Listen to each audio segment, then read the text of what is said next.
नमस्कार, मैं हूं अपराजिता सिंह। पीओ पटना में आपका स्वागत है। आज है 31 जुलाई, दिन गुरुवार। खबरों की ओर बढ़ने से पहले डालते हैं एक नजर आज की सुर्खियों पर। पटना में 4 अगस्त से चलेगा अतिक्रमण हटाओ अभियान। 2 अगस्त को आएगी पीएम किसान की 20वीं किस्त। पटना में गांधी मैदान व मेमोरियल हॉल की ऑनलाइन बुकिंग जल्द शुरू। पटना समेत बिहार में हेलमेट और ओवरलोडिंग पर सख्ती। 15 अगस्त से पीएमसीएच में विश्व स्तरीय इमरजेंसी सेवा शुरू। चलिए बढ़ते 21 बड़ी खबरों की ओर विस्तार से। पटना में 4 अगस्त से चलेगा अतिक्रमण हटाओ अभियान। पटना नगर निगम 4 अगस्त से 30 अगस्त तक विशेष अतिक्रमण हटाओ अभियान चलाएगा। नेहरू पथ, पटना जंक्शन, कारगिल चौक, गांधी मैदान, बोरिंग रोड, अनीसाबाद, सगुना मोड़ समेत प्रमुख क्षेत्रों से अतिक्रमण हटाया जाएगा। 6 अंचलों और 3 नगर परिषद क्षेत्रों में 9 टीमों अभियान में शामिल होंगे। हरमंदिर साहिब, अशोक राजपथ, दीदारगंज थाना तक भी कार्रवाई होगी। प्रशासन, नगर निगम, ट्रैफिक पुलिस, परिवहन, स्वास्थ्य, विद्युत सहित कई विभागों के अधिकारी मिलकर काम करेंगे। 5 सदस्यीय निगरानी टीम रोज समीक्षा करेगी। प्रमंडलीय आयुक्त डॉक्टर चंद्रशेखर सिंह ने अधिकारियों को अधिक अतिक्रमण वाले क्षेत्रों में सख्त कार्रवाई के निर्देश दिए। 2 अगस्त को आएगी पीएम किसान की 20वीं किस्त। पीएम किसान सम्मान निधि योजना की 20वीं किस्त 2 अगस्त को प्रधानमंत्री नरेंद्र मोदी वाराणसी से किसानों के खाते में ट्रांसफर करेंगे। प्रत्येक पात्र किसान को 2000 की राशि मिलेगी। यह किस्त केवल उन्हीं किसानों को मिलेगी जिनके ई-केवाईसी और भूमि सत्यापन पूरा हो चुका है। इस बार लगभग 9.3 करोड़ किसानों को लाभ मिलेगा। योजना के तहत हर साल किसानों को 6000 की सहायता 3 किस्तों में दी जाती है। सरकार ने सोशल मीडिया प्लेटफॉर्म ट्विटर पर इसकी पुष्टि की है। लाभ सुनिश्चित करने के लिए किसान आधार लिंकिंग, ई-केवाईसी और भूमि सत्यापन तुरंत पूरा करें। पटना में गांधी मैदान व मेमोरियल हॉल की ऑनलाइन बुकिंग जल्द शुरू। पटना के गांधी मैदान और श्री कृष्ण मेमोरियल हॉल की ऑनलाइन बुकिंग सुविधा जल्द शुरू होने जा रही है। इसके लिए एक mobile friendly, user friendly website विकसित की जा रही है जो बुकिंग शुल्क, उपलब्धता और नियमों की जानकारी देगी। यह पहल डिजिटल बिहार और ई गवर्नेंस के दिशा में अहम कदम है। वेबसाइट से पारदर्शिता बढ़ेगी और आयोजकों को आसानी होगी। भविष्य में पार्किंग, बुकिंग, लाइव ट्रैकिंग और कैशलेस पेमेंट जैसी सेवाएं जोड़ी जाएंगी। आयुक्त डॉक्टर चंद्रशेखर सिंह ने नगर निगम को मैदान की लाइटिंग, पार्क, शौचालय और जिम के संचालन और रखरखाव को सुनिश्चित करने का निर्देश दिया। पटना समेत बिहार में हेलमेट और ओवरलोडिंग पर सख्ती। पटना समेत पूरे बिहार में बिना हेलमेट और ओवरलोडिंग के खिलाफ 4 अगस्त से सघन जांच अभियान चलेगा। परिवहन विभाग के अपर मुख्य सचिव मिहिर कुमार सिंह ने सभी जिलों में 2 शिफ्टों में गश्त और बैरियर लगाकर कार्रवाई के निर्देश दिए हैं। बिना हेलमेट चालकों से जुर्माना वसूला जाएगा। राज्य के 27 जिलों में आधुनिक ड्राइविंग टेस्टिंग ट्रैक शुरू हो चुके हैं, जिन पर टेस्ट पास करने पर ही ड्राइविंग लाइसेंस मिलेगा। बसों में महिलाओं के लिए आगे की 4 पंक्तियां आरक्षित की जाएगी और पुरानी बसों की अनिवार्य फिटनेस जांच भी जाएगी। पटना एम्स से दीघा तक एलिवेटेड रोड को मंजूरी। पटना में ट्रैफिक सुधार के लिए राज्य सरकार ने 1368.46 करोड़ की लागत से एम्स से दीघा तक एलिवेटेड रोड के निर्माण को मंजूरी दी है। इससे एम्स और जेपी गंगा पथ के बीच यातायात सुगम होगा। साथ ही नेहरू पथ पर लोहिया पथ चक्र के लिए 675.50 करोड़ स्वीकृति किए गए हैं। मंत्रिमंडल ने अग्निशमन सेवा नियमावली में मेट्रो प्रोजेक्ट को भी शामिल किया है। इसके अलावा अररिया जिले में 2 निबंधन कार्यालय खोलने, बिहार युवा आयोग में 6 पद सृजन और गन्ना विभाग की नए नियमावली सहित कुल 41 एजेंडों को स्वीकृति दी गई। गोपाल लाल यादव बने सीबीएसई पटना के नए क्षेत्रीय प्रमुख। गोपाल लाल यादव को सीबीएसई पटना क्षेत्रीय कार्यालय का नया क्षेत्रीय प्रमुख नियुक्त किया गया है। 1 अगस्त से कार्यभार संभालेंगे। अनिल कपूर के बीआरएस लेने के बाद उन्हें यह पद मिला।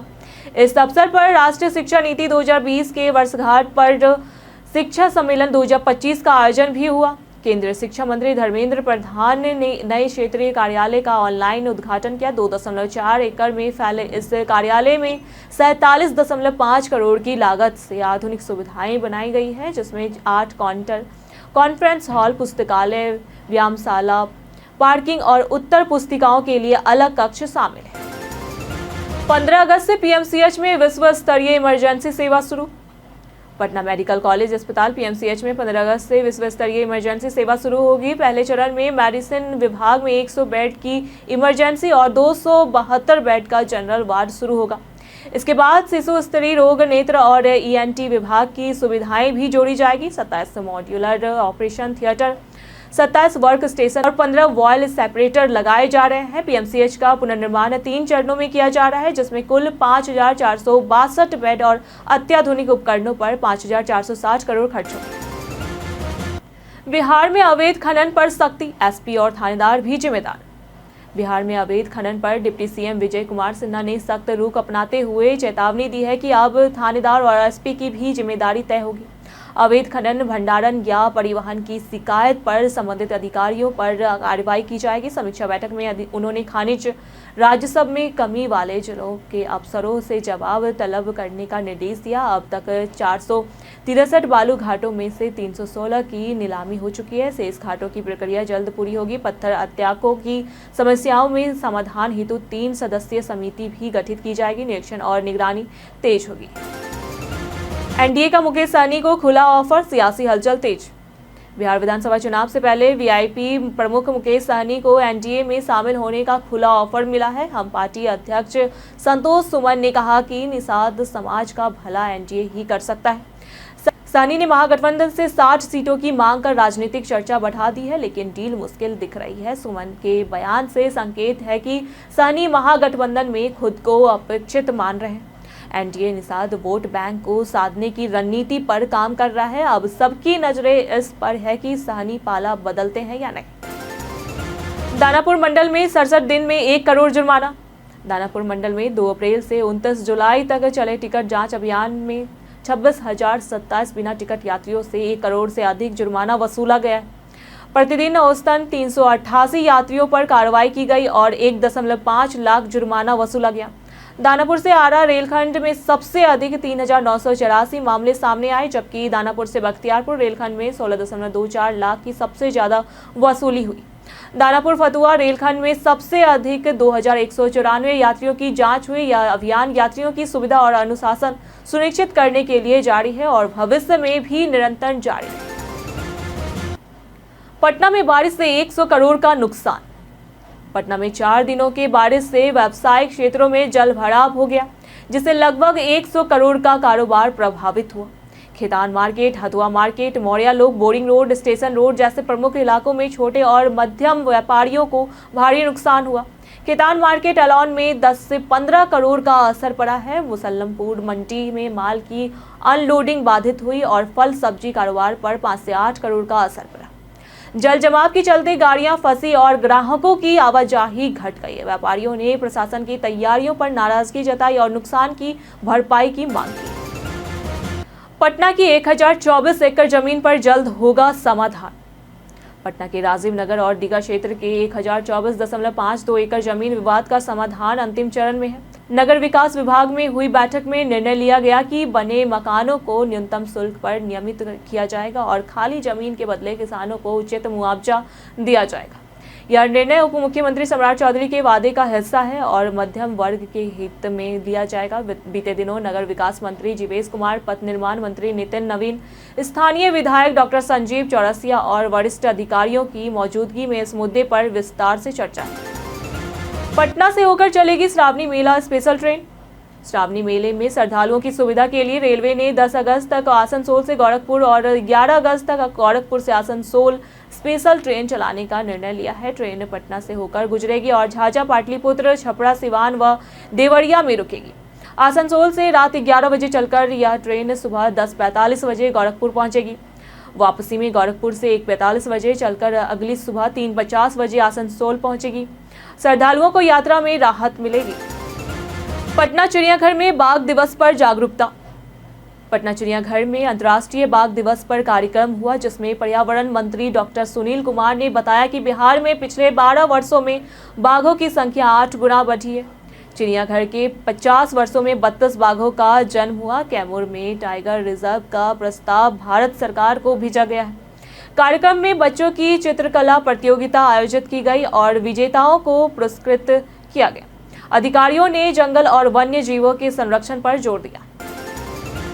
15,000 मतदाताओं ने लिया मॉक वोटिंग प्रशिक्षण। बिहार में आगामी विधानसभा चुनाव को देखते हुए मतदाताओं को ईवीएम और वीवीपैट की प्रक्रिया से परिचित कराने के लिए 15 जुलाई से 100 ईवीएम प्रदर्शन केंद्र खोले गए हैं। पटना समेत सभी जिलों और अनुमंडल कार्यालयों पर स्थापित इन केंद्रों में अब तक लगभग 15,000 लोगों ने मॉक वोटिंग के जरिए प्रशिक्षण लिया है। भारत निर्वाचन आयोग के निर्देश पर चल रहे इन केंद्रों में मतदान प्रक्रिया को स्थानीय भाषा में सरल रूप में समझाया जा रहा है। यह केंद्र चुनाव की घोषणा तक सक्रिय रहेगा और मतदाताओं के बीच जागरूकता और विश्वास बढ़ाने में मदद करेगा। बिहार में शराबबंदी के बाद सरकार को 428 करोड़ की कमाई। बिहार में 2016 से लागू शराबबंदी कानून के तहत अब तक 96,000 से अधिक वाहन जब्त किए गए। इनमें से 75,989 वाहनों की नीलामी से सरकार को 342.85 करोड़ रुपए और 20,071 वाहनों से जुर्माने के जरिए 85.65 करोड़ रुपए प्राप्त हुए, जिससे कुल राजस्व 428 करोड़ रुपए हुआ। एडीजी अमित कुमार जैन के अनुसार तस्करी रोकने को 390 चेक पोस्ट बनाए जाएंगे। अब तक 63,442 गिरफ्तारियां हुई है और 6.40 लाख लोगों को सजा मिली है। 9 को फांसी, 18 को उम्र कैद की सजा दी गई है। 240 शराब तस्करों की अवैध संपत्तियों की पहचान भी की गई। 3 आईपीएस अफसरों को डीजीपी रैंक, निर्वाचन आयुक्त का कार्यकाल बढ़ा। पटना से मिली जानकारी के अनुसार केंद्र सरकार ने बिहार कैडर के 3 तेज तर्रार आईपीएस अधिकारियों को पुलिस महानिदेशक डीजीपी रैंक में प्रमोट किया है। इनमें 1993 बैच के जितेंद्र कुमार और केंद्र प्रतिनियुक्ति पर कार्यरत 1994 बैच के अमित कुमार व अनुपमा नीलेकर चंद्रा शामिल है। बिहार सरकार ने जितेंद्र कुमार की पदोन्नति 1 अगस्त 2025 से लागू की है। वहीं राज्य मंत्रिपरिषद ने बिहार निर्वाचन आयुक्त के कार्यकाल को लेकर नियमों में संशोधन कर दिया है।